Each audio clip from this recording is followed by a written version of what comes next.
Good morning, Nanni Riddick, interviewing Ms. Jean Kennedy.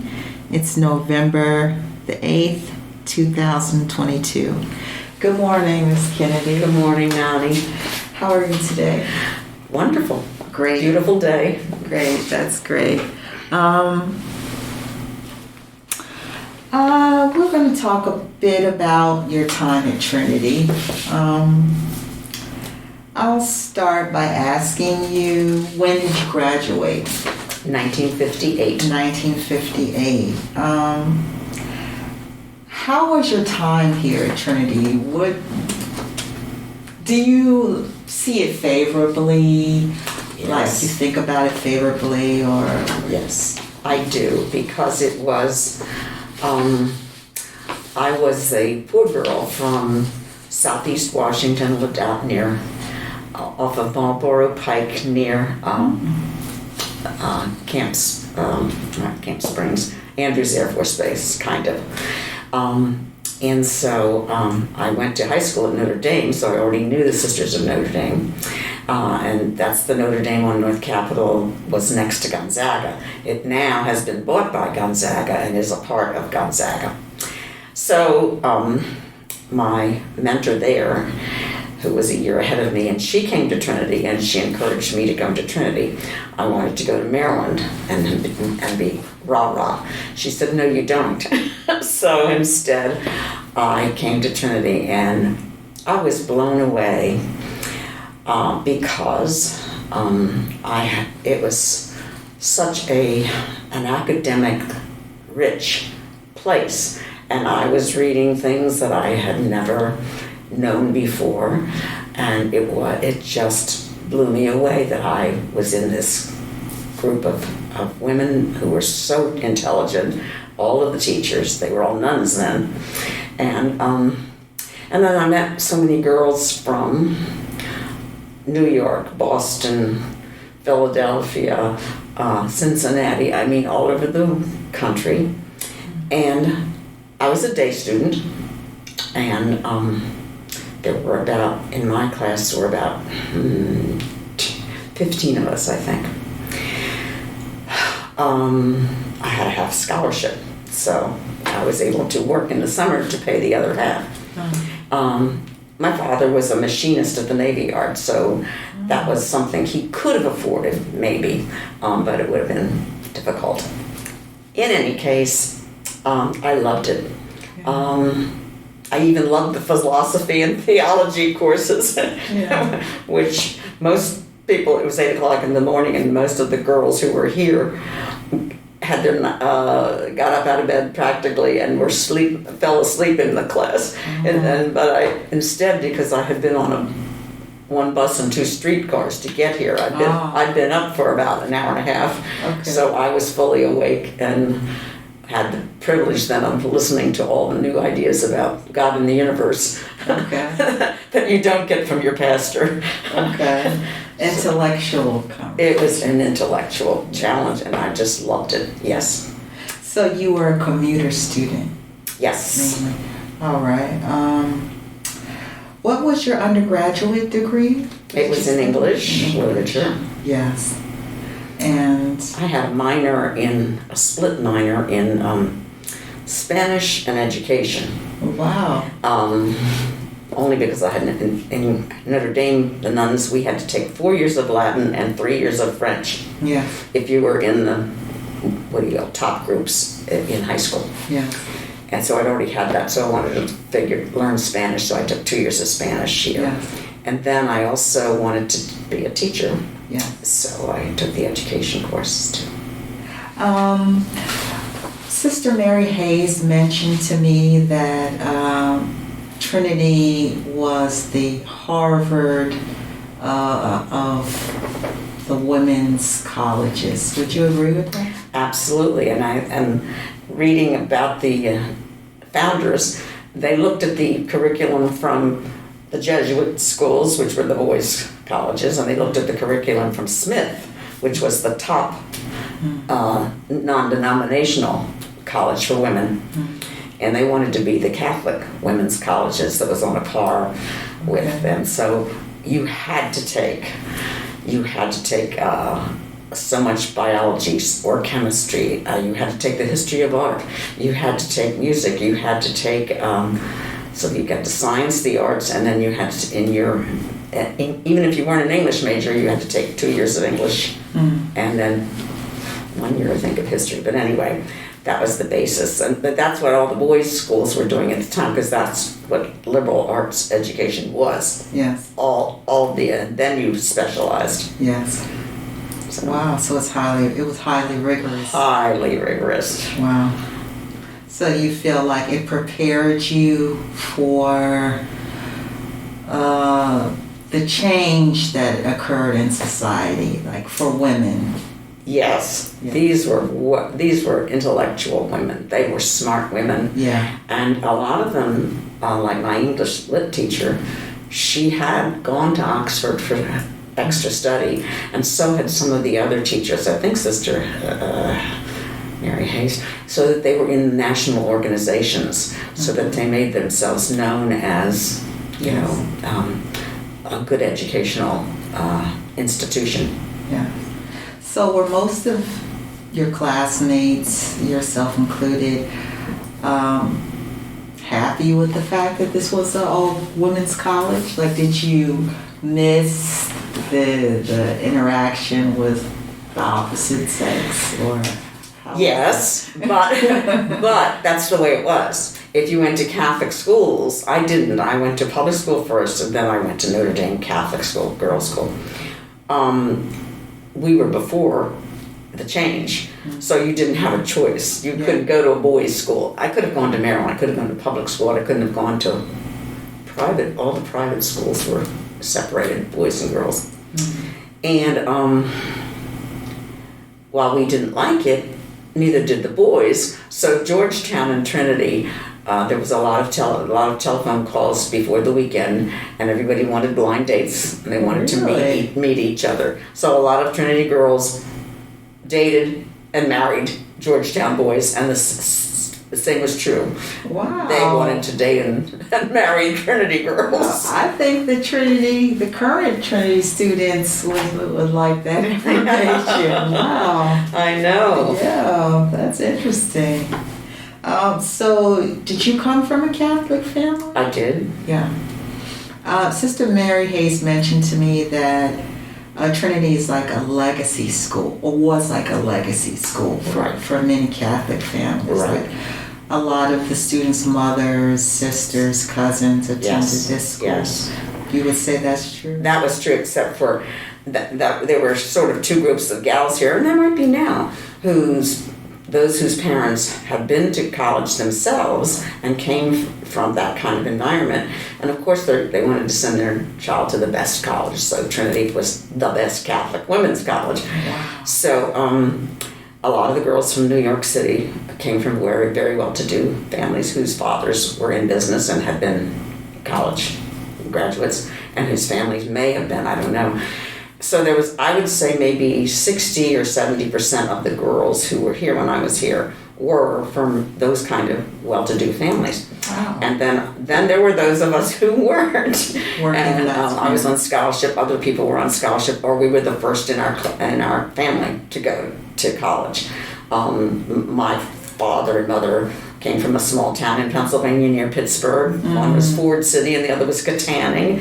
And they quit at 8th grade, and because then there was the recession, and so they were, my father's family was from Poland, Russia, and my mother's family was from Poland, something too. So they were the immigrants, and that my grandfather was a coal miner. Okay. And my other grandfather worked in a factory, Pittsburgh plate glass factory.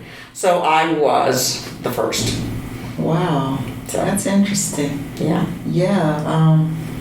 I think that's important because sometimes, currently here with the demographic, a lot of girls say that based off of being a person of color, or a person of color from America, or a person of color from a different country. I think that's significant that you were the first person in your family to go to college. I think that's relevant. Like would you say your family stressed a strong work ethic?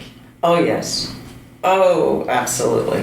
When I think back, yes. They didn't have much money, but what they had, they budgeted very carefully, and our house was kept, neat and clean. And Yes. my father was a wonderful guy, and he worked on a machine, and that was in the war, and he made parts for guns on battleships. Yeah. So anyway, we were good old working class, blue collar neighborhoods, which was not true of most of the girls here. Right.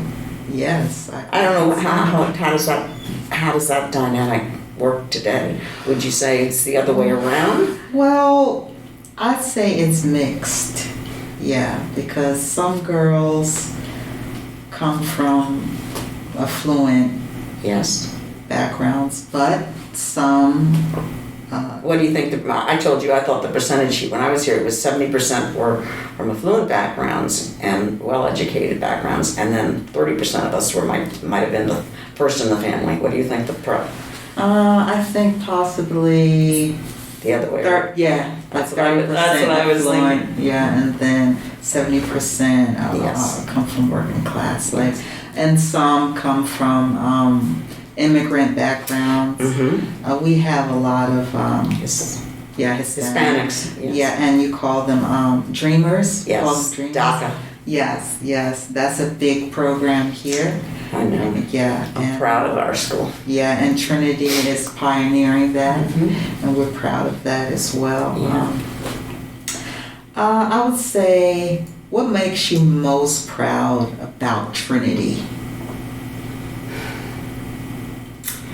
How it's always been on the front leading edge. Even when I was here, there were girls who were being pushed to become doctors and lawyers, and they did. And also the emphasis on what you're going to do, you're going to be the best you can be, and so that reputation existed throughout the workplace. The government wanted Trinity women and girls, graduates, because they knew they were ethical, hardworking, caring. No, not everybody. You know how that goes. The majority. The majority. That's right. That was the reputation. Wow. I think it still is. Don't you? I would agree. Yes. Society has changed. Yes. Technology's increased, but I think the mission, like Sister Mary Hayes mentioned, is the same. And it makes me proud that what Trinity has done over the years. And my class was the one when Pat first came. They opposed everything she wanted to do because they wanted it to stay the same way it always was. Mm-hmm. Kind of a good school for well-to-do girls. And so, because they wanted it to stay like Smith or whatever and have that reputation. But in the 60s, when all the girls started going to boys' and they could get into Yale and Harvard or Georgetown, they didn't want them all girls. And so she said, your daughters aren't coming here. So she said, so our mission now is to find those other girls who want to come and who would appreciate a good education. Yes, from diverse backgrounds. Absolutely. Well, there was no diversity. You have to realize the 50s, everybody stayed in their own little lane, and you didn't talk about it. And in my life, it wasn't hostile. You stayed here, and everybody stayed. But that's because of the way things were evolving. Yes. Slowly, unfortunately, just like the church. I'm fighting the church now because it's evolving slowly. Right. And I want to see women priests, and I want to see women on the altar. I want to see all that. We're 50% of the population. So as you can see, I was for what Pat was doing, but my class, half of them, I don't know, I can't say half, a good portion of my class wanted nothing to do with that whole thing. And they were going to stop giving money and so forth. And I kept saying my piece on the other side when we'd get together on class days. And finally, they started to come around. But it took a long time. So would you say that Trinity is a champion of women's rights? Of course. Always, always. And encouraged you to do and from the same? president on down, yes. It comes from the top. Yes. I appreciate that. Yeah, and people, I mean, that's why Pat has been extolled, and she received the Chamber of Commerce something for Businesswoman of the Year. I went to see her, that was downtown in one hotel about 10, 15 years ago. And she deserved it, what she did here. This was going to just fade, just like all the other women's colleges. Absolutely. And if at that time the alumni were not with the program. Right. So. They probably didn't understand it. Yeah, well, people, my whole thing is why we have conservatives and liberals. Half of people, human people, the whole human family, half are conservative because they like things the way they are. Change makes them anxious. And the other half are, we can do better. Yes. And we need change. We always need change. But those two have a hard time agreeing. There are some of my friends I can't even talk to right now because, of course, they're on the other side. They're Republican and Trumpers, and I'm like, you gotta be kidding me. But no. Why are we changing? We like it the way it is. I said, well, you may. Right. Because you've been having a wonderful life. Hello. Yeah. So they see our differences more than our similarities. Absolutely. Yes. And I hate to say it, but conservatives don't want to consider the other. It's like talking. We finally said this, my group and I. Thank goodness we got a pretty big group, and we said. We find that even though we want to discuss, they don't want to. So it's we just have to be more of us and bring the young people on our side. That's right. That's you, right? Absolutely. Did you have a particular mentor here at Trinity? Yes, the gal who was my mentor at Notre Dame, she was a year ahead of me, and she was on the newspaper and the yearbook, so I got on the newspaper and the yearbook. Because we're English majors, you're supposed to all that. Do things like that. Yes, so. And so then she said to come here. I would never have come here without her. Wow. I thought I wanted to go where there was football games and cheerleader, Yes. You're silly when you're young, And besides that, I thought, I've already had 4 years of girls. Let's just get out there and have some parties, Yeah. I'm so glad she said to me, Jean, you haven't, because I had to have a scholarship, she said, you have the opportunity for any wonderful, good education. Can't pass that up. Mm-hmm. She's right. Good advice. Good advice. Yes. What personal accomplishments are you most proud of because you attended this school? Like things that happened because you actually attended here. Confidence in my ability to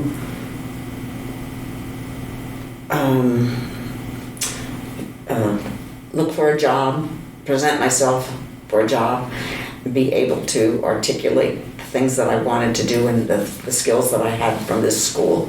Yeah. And I think a lot of people who haven't had a good education and who haven't, one that makes you think and one that makes you talk, don't have that. They lack, and so when they present themselves for a job, they don't have the same thing that the girls at Trinity have, which is a confidence that you can do it, and you have within you all kinds of skills. Yes. Yeah. And I had a great job with the U.S. Consumer Product Safety Commission, and I went up to the grade 13, whatever, because I was dealing with companies like McDonald's and the other hamburger place, I can't think of it right now, and their playground equipment. I also went to meetings with trampoline manufacturers and told them that they needed to make it safer, and here's all the injuries. So I met with all kinds of companies and some of the toys too that had small parts.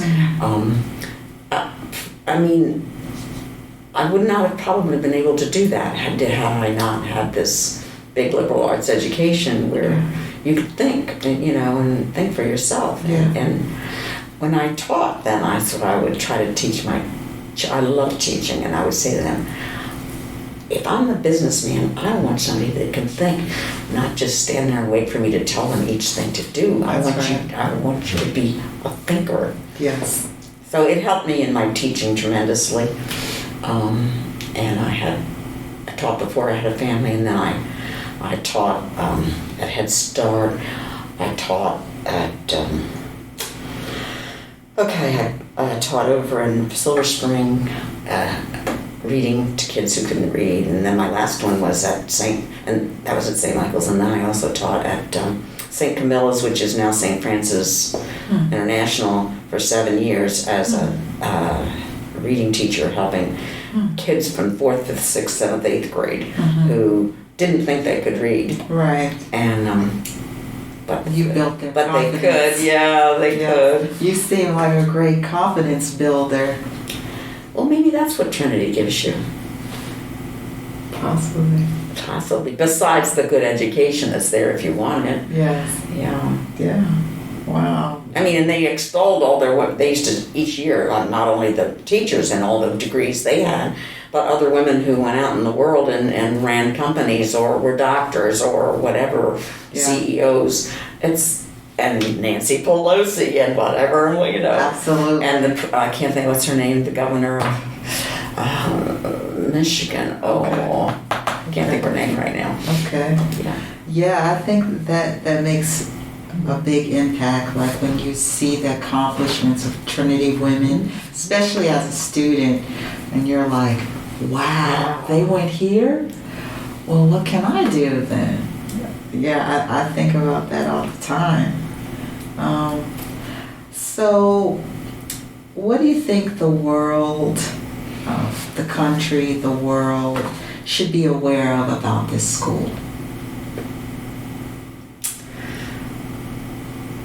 I think its continued reputation for excellent academics, but also for preparation for a larger life in general, with bigger ideas, maybe. Because do you still have to take philosophy and theology? Yes, they call it religion. Okay. Yeah, but yes, it's a requirement. And like we had the Dominicans come. Who teaches the class? Oh, priests. A priest teaches it. But or a sister from the orders, from one of the orders over at Catholic. Or? From the Sisters de Muir. Notre Dame de Nemours. Yes. That founded the college. Yes. They're excellent because they've had this whole basic thing that I'm telling you. We had 4 people said, you had 4 years of philosophy? I said, Kant, all those. I'm like, are you kidding me? It was amazing to me that we would learn, history from the beginning of time. What did people think about God and the earth, and then the theology and as to Jesus Christ and what the whole thing was about. I think, but it made you think. Yes. And that's what the whole idea of this school, I think, has been. Now, some people choose to not pay any attention to that. That's their loss, I think. But anyway, I think the world needs, if we're ever going to all come together and act as one and under God Almighty. It's just like yesterday, you may not know this, but if you ever want to go on something that really inspires you on YouTube, Father Thomas Keating, God and the universe, the ideas he has are mind-blowing. And he's on YouTube. He must have 100 on YouTube of different things that he has. So one time when you're just thinking, well, maybe instead of going to church, I'll think about something else today, which is what we've been doing. But anyway, he was saying like the presence of God every single day in your life. I'm like, okay, I'll see what he has to say about that. That was yesterday. Yes. He was talking about how creation, and he's saying it began. He said it wasn't just a one bang. He said it's still going on. He said that now science knows that they can get down to 1/100 millionth of a minute. And he said, and now those cells are regenerating every 1/1 millionth of a minute. Now. Yeah. And he's saying, that's creation still going on. That's right. And he said, every second while we're sitting here. So God's right here. And then all over I think all those things will help, as they say. Knowledge helps people get over whatever. He said, whatever you grew up thinking about God, get it gone and start thinking about different, because you hold yourself in this little tiny thing, and that's not really God. That's who you think He is. Right. And Right. So I think the more we, as you say, the education changes people Yeah. forever. Yeah, it helps us evolve. Suppose you had gone somewhere else or didn't come here, just went out and got a job. I wouldn't be who I am. I know. I'd be I know. different. Yeah. That's what I was saying. If I'd gone to Maryland, no. Yeah. I agree. I think this school, this place is special. Sister Mary mentioned that some of her former students said when they came to this campus, they experienced the feeling of calm.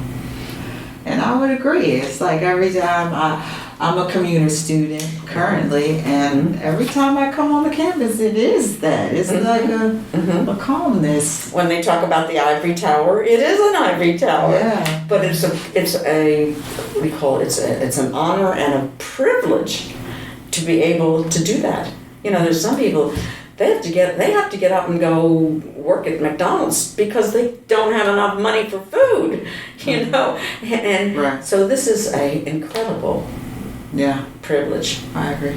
It is. Was there any obstacle? We talked about all the great things. Was there any obstacle you experienced here? The only obstacle would have been the class thing. But I was outgoing enough, I guess. Well, it didn't matter. I could have done it quietly too. You find your way. And I think if you're not part of I wasn't part of the Irish. It was all mostly Irish when I was here. Okay. And they were all the quote, the in kids, whatever. Okay. But Sylvia Washington, who was asked me to take part in this because the what's his name, not Turner, it was the head of the Dwight. Okay. Right, Dr. Wright. Oh, Dr. Wright. Okay. He, asked her about it. He spoke to her about it, Okay. and Sylvia. We were the Washington group, and we hung out, because we didn't live here, we hung out in the Washington Club rec room. Okay. Is it still there? It was a room where there were couches in there and chairs, so if you didn't have another class, you couldn't go upstairs to your room. Suppose you had a class at 10 in the morning, but you didn't have the next one until 2.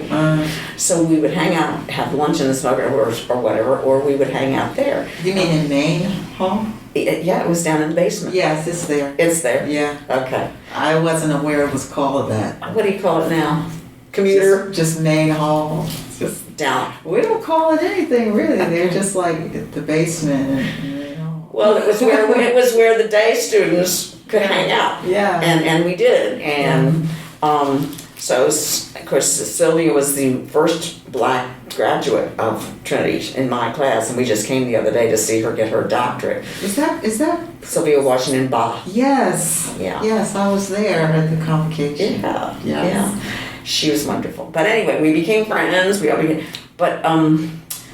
So the differences were and it's true of every college, the boarders bond together. So then the day students have to bond together because we're not here with them interacting at night and meals where everybody, has a great time. Yes. So we were en route all the time, so a lot of your time is going home, Right. getting with your family, getting up from the table and saying, I gotta go study. Yes. So it's a different life. So if I would say, would I have loved to have gone away? Sure, because that would be fun, Yeah. But in the end, now that I'm this old and I think back about it, and we had things that pulled us together too. Okay. And so I guess we could endure the idea that we were lesser because we didn't have the money to board, and so we were lesser. That annoyed us, of course. Did you feel Of course, that? when we were here. Because you couldn't make friends with them easily now, because I was a joiner, and I got on the yearbook, and I also, when we had class days, I'd stay and somebody had to sleep on somebody's floor or whatever, and stay over because we worked so long doing whatever we did, making decorations and so forth. So I got to know more of the boarders maybe than some of my day student friends who just came and went and then graduated. So you became involved in a lot of activities at the school. Yeah. But I was going to say, the race, I don't know if you're going to get to that. I'll just let you go about the race. Please. The race situation was pretty awful. And that's on my way back and forth. I began to see what was happening in the city that I didn't know, because I lived out in the sticks, basically then. Yeah. And I'll never forget it, and I tell everybody this story, but the first time that it hit me so hard was I got on a bus, and there was this wonderful little lady sitting in the front seat because the bus was almost empty. And she got up and went to the back. I almost cried because I could not sit in that seat. Her getting up and giving me that seat made me feel so horrible. So that's when it really hit me. And so I've been a champion for civil rights my whole life. That's what I was going to ask. My next question was, what do you consider to be the most significant civil rights or social justice event? That was it. You just heard it. Yeah. But I've stood on right now on Connecticut Avenue after the murder. One of the murders, I can't even remember which one, with my sign, Black Lives Matter. Yeah. And I do what I can. Yeah. Now I teach mostly Hispanic. St. Camilla's is 90% Black, but African Black as well as American Black, and then 20%, well, let's get 80-20 Hispanic. What is that again? St. Camilla's Grade School. Oh, okay. It's over off of New Hampshire Avenue. Okay. And the Beltway. Okay. And I've been teaching there off and on.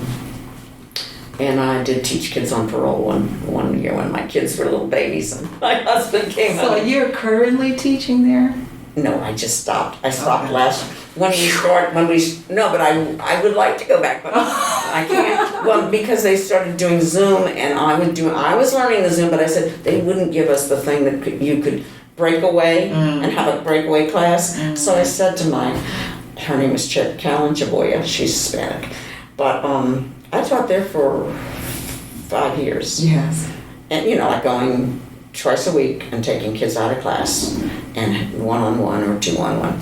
So you're like the reading specialist. I was part of that program. It seems like that was like a labor of love for you. I was. I got more than I gave. You know what I'm saying? Yeah. You get as much as you give. Yeah. Because those kids were I loved them. They're great.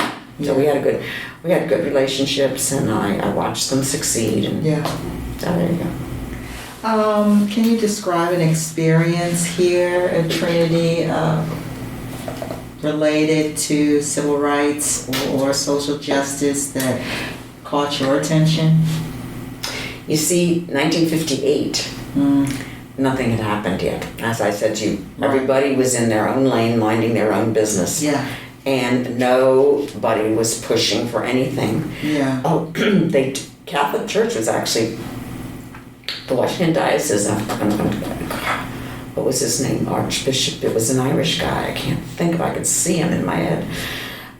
In the middle 50s, he's before the civil rights and before the, not Roe v. Wade, the school integration bill passed.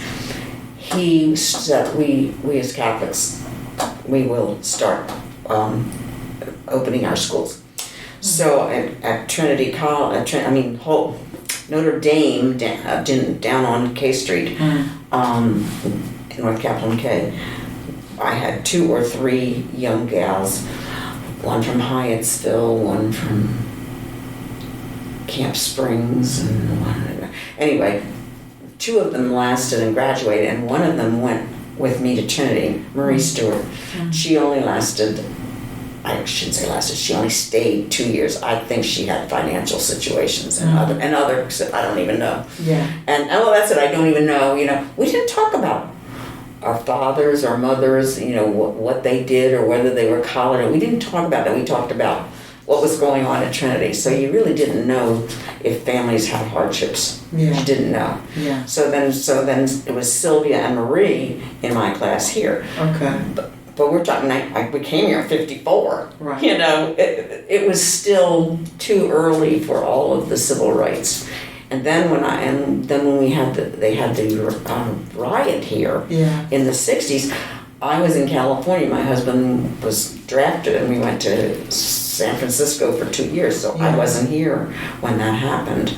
So I know the people that were here, it was like a horror. Everybody was but it made people stand up and look, and think. Yeah. But of course, the negative people already had negative thoughts, and it just flamed their negative, the whole thing.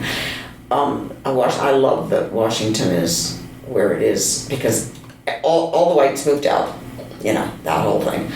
And now coming back, and I'm hoping that I'm not down there, but if I were, if I were young, I would love to see that it's a mixed group. And I don't know, is it happening? Yes, it's more diverse. I think it is, yeah. I know a lot of the places are so expensive, I can't even afford them. That's the issue. That's the other part of that. That is the issue currently. I know it. And then you get the housing situation, and where are we going to have low-income housing? Mm-hmm. You need it everywhere, and everybody's fighting. NIMBYs.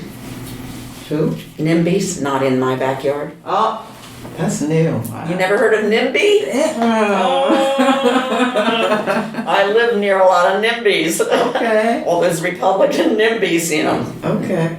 But anyway, it's been an interesting thing for me, but I think a positive thing for me to see. Washington, D.C. was one of the worst southern towns. If people knew its history, I told somebody the other day, you didn't know that down right by Ford's Theater last night, that's where one of the biggest slave markets was, right there. Wow. I didn't have any idea about that. I'm a history major. Oh, wow. How about you look into the history? What do you know? The history of Washington. The segregation. It was a southern town. Highly segregated. Yes. So while I can say we've come a long way, that doesn't mean we've come all the way. Yeah. And you know that too. I don't have to tell you that. So you saw a lot of the domestic situation, like the black women being domestic. Oh, sure. Here. My husband's family, yes. Yeah. And they said, "Oh, we were nice to Georgia May." I'd say to my husband, "Neil, they didn't pay her a living wage." He said, "Well, Gene," he said, "I didn't see again." He said, "I didn't know anything about that because we didn't discuss that." Right. And it's as you say, it's taken so much time. It has.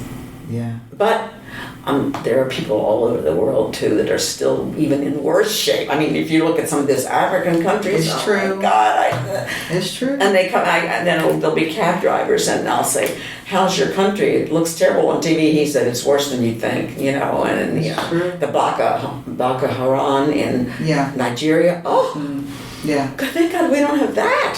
Exactly. Well, of course, if Trump gets in, we might. Hopefully that won't happen. I know I shouldn't say that on camera. Optimists. Hopefully. I was just thinking to myself that Miss Sylvia Washington Boss, she was the only black student here? No. When There were Marie- two in my class. Yeah. Marie left after the second year. Yeah. I think there was another black student after us, Yeah. but I don't remember more than like one or two. Right. See, because we're talking the 50s, it had the Segregation Act hadn't even passed yet.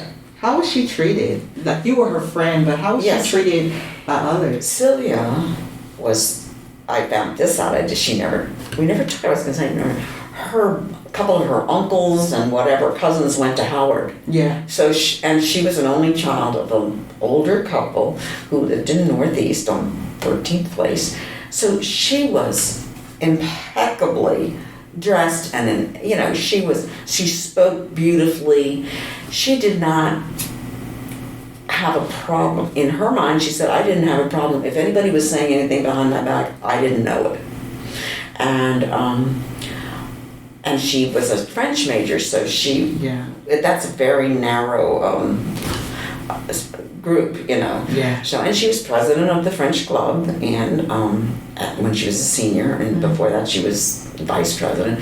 But she's such a lovely person, and she's so intelligent and very formal speaking. Yes. You know, she's elegant. Her whole manner. Yeah. So she said to me that she didn't feel anything here, and she went to Dunbar Public High School. She wasn't even Catholic, but they lived here, and her parents said, "Why don't you come here? Why don't you go there?" Because she didn't want to go to Howard, because she'd already heard about Howard. Now, I mean, Howard is still the top, you know, as far as black colleges go. Yeah. But anyway, so that's how she got to Trinity, but quite by accident. They were Episcopalian, and then when she told us in her sophomore year, she became a Catholic when she was here. Wow. But none of us knew any of that. Okay. It's really interesting. Okay. So Yeah, she felt like this was the best place. Yeah. Probably like the best education, like you mentioned. yeah, Yeah. but I'm not saying probably Howard would have been just as good. I don't know, but she wanted something different because she'd already heard about Howard. I heard about Howard already. I wanted something different. Yeah, because sometimes Howard has a lot of, they have like a lot of social justice stuff. Possibly. Probably not in 1954. No, but I mean, it just wasn't around. Okay. Nobody was talking about it. Well, Okay. I shouldn't say that. People that I knew weren't talking about it. Yeah. I'm sure African Americans were talking about it, Yeah. but they didn't feel they could do anything because you were a small group. Mhm.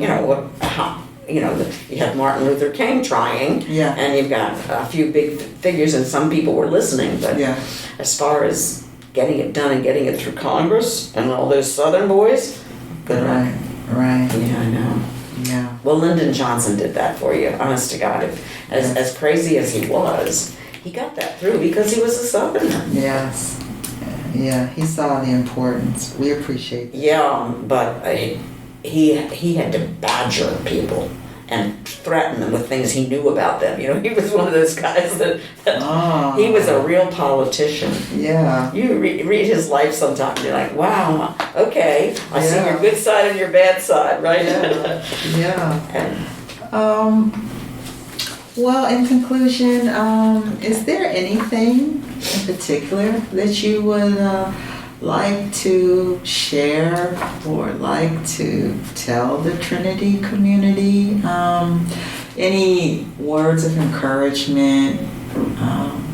Anything at I'm so proud of this school, and I'm proud of what Pat. I don't think it would not have happened without Pat McGuire, because she is such a mover and a shaker, and she knew how to go downtown and roll with the big boys and get the big money.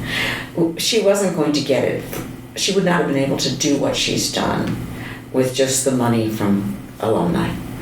Some of us have it, and some of us don't. Not enough big business persons. Like one of my friends, whose husband, boy, is a big business person, and when he was giving $50,000 to Holy Cross, she said, if you're giving $50,000 to Holy Cross, I want you to give $50,000 to Trinity. And he did. And but we don't have enough of those.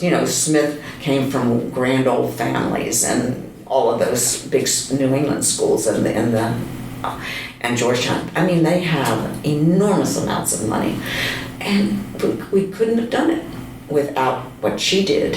Is to go downtown, talk to the people at the Post and other people who own the basketball teams and so forth, and convince them to give money to her, to this school. And she's made it. I mean, she has made it. I hope I think everybody knows. Do you think everybody understands that? Well, you're telling the Trinity community currently that they should look at that. Unbelievable. I see it. Unbelievable. She has great faculty, great and she fought against people who were very opposed. As I said to her, they wanted her gone. Yeah. As soon as she started to change things, they don't want change, as I said to you. And she has just changed, and then more technology, the library, the new science building. Yeah. Everything she's done was spot on. Yeah. And she's smart. She knows. She's a lawyer. She went to Georgetown herself. She knows. She went to Georgetown? Law. Wow. Yes, Professor Wright did tell me that she has a law degree. Yes. She went to Trinity. She was a good Catholic family from Philadelphia. Oh. 7 kids. And then she went to Trinity, and afterwards she went to Georgetown Law.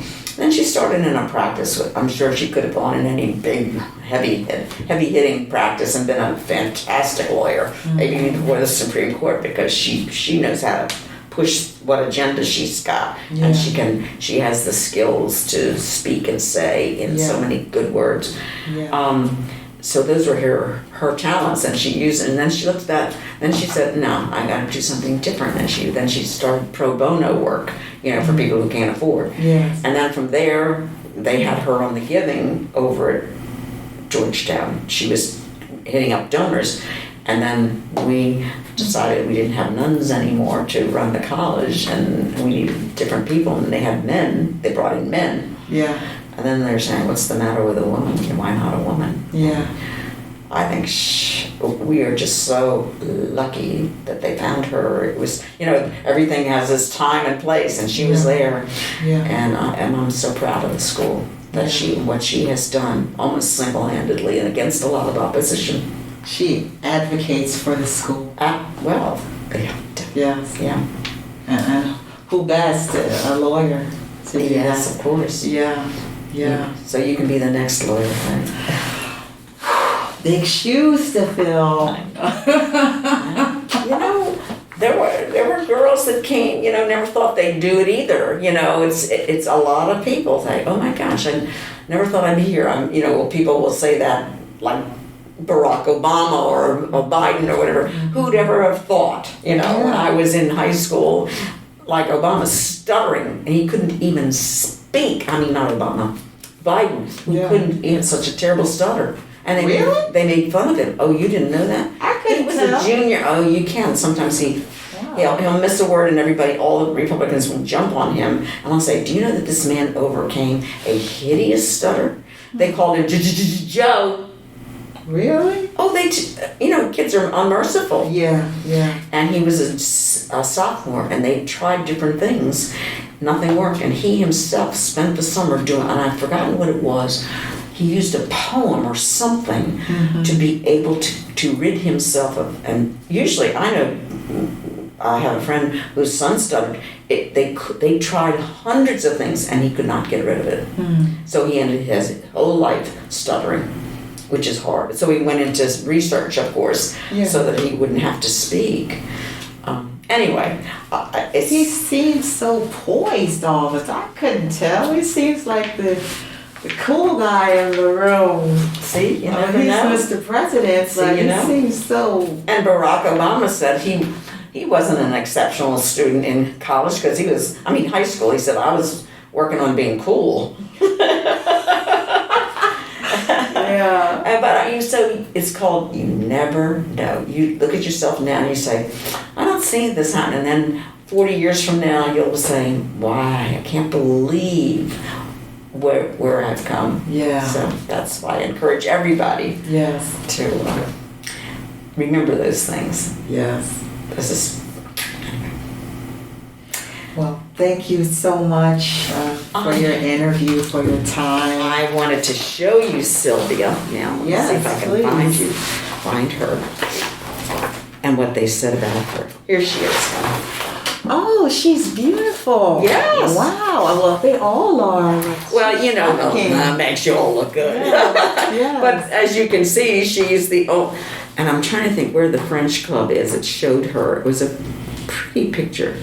And the yearbook, I like that. But you can see it's all white. There is no diversity. Right. Right. But that's just the way the races lived separately. Yes. And I can't find the French club. Wait a minute. I think I know it's back here. And that's where Sylvia is. Shoot. And everyone is so well dressed. Oh yeah, you had to have heels. We wore gloves and hats to church. I mean, it was a totally different. Yeah. There was no women's emancipation. You had a certain way you were supposed to dress, and a certain way. It was just so different. It's hard to imagine. Yeah. Well, I should have put a.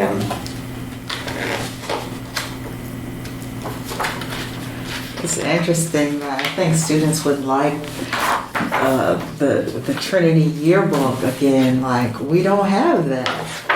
Well, it costs a lot of money, and so back in the day, all the girls had money. I mean, it cost to buy this. Okay. So that's what I'm telling you. The difference was that 70% of the girls. Wow, damn it! I can't find it. Must be back this way. Newspaper, yearbook, science club, art. Where's French club? Let me go back. I'm not going back far enough.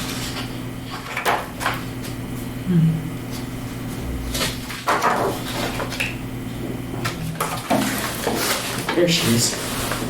Wow, she is the only person of color there. Absolutely. But she just looks. She was comfortable. Yeah, she's very comfortable in her own skin. She really is. Yeah. But again, Dunbar was like the excellent black high school. Okay. They were separated. Yeah. There were white and black schools, high schools. The whole system in D.C. was separate then. Wow. And so the very smart people went to Dunbar. Yeah. And she was one of them. Okay. There's some good looking people here. Well, we all did the same thing. Look at these. Now, here's the girls with the cars. This is what I was telling you. These are the rich girls. Yes, they are. Oh, those are some real cars there. Wow. So they had their own little group. As you can well imagine, they had their own. Oh, here's Sylvia again. Oh, okay. Where is this? This is Union Station. Okay. This photographer has. I was gonna guess that, but I felt like I should ask first. What? Where this was? Yeah. Yeah. I recognized. You recognized it, yeah. And we had the photographer for our yearbook. His name is Fred Maroon. I think, and he was from Catholic University. Okay. He was just starting out in his business. He has now, what do you call it, table books of Washington at night. The most beautiful he became the supreme photographer of Washington. If you go to a bookstore Yeah. and go to the art section Yeah. and photography, Yeah. we lucked out in having him, and he took us all to all the places around Washington to have our pictures taken instead of just coming here. Yeah. And he did all of this? He did all of the Wow. photography. Wow. So it's, it's Union Station, it's, where's this? This looks like in the Senate office building or Yeah, something. with this Yes, lovely chandelier. yes. Yeah. Now that's, you want to see me? Oh, where? Yes! This was student government. That's you? I was president of the Washington Here? group. Yeah, that's me. Where? Show me. My picture? Yeah. My senior picture. It's okay. Okay. Where am I? Close. I had the funny name, Missouri. Oh, you look model-esque.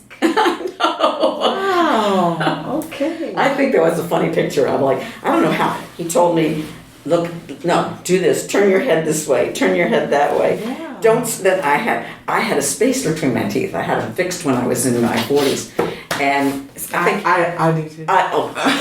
when you're in your 40s, go get the go get the Invisalign. The plastic thing. Yeah. That's what I did. At first, I got my kids. They had to have braces. Yeah. But my parents couldn't afford. Yeah. So I never had braces. So Yeah. I either had it. My father had it. Yeah. I had it.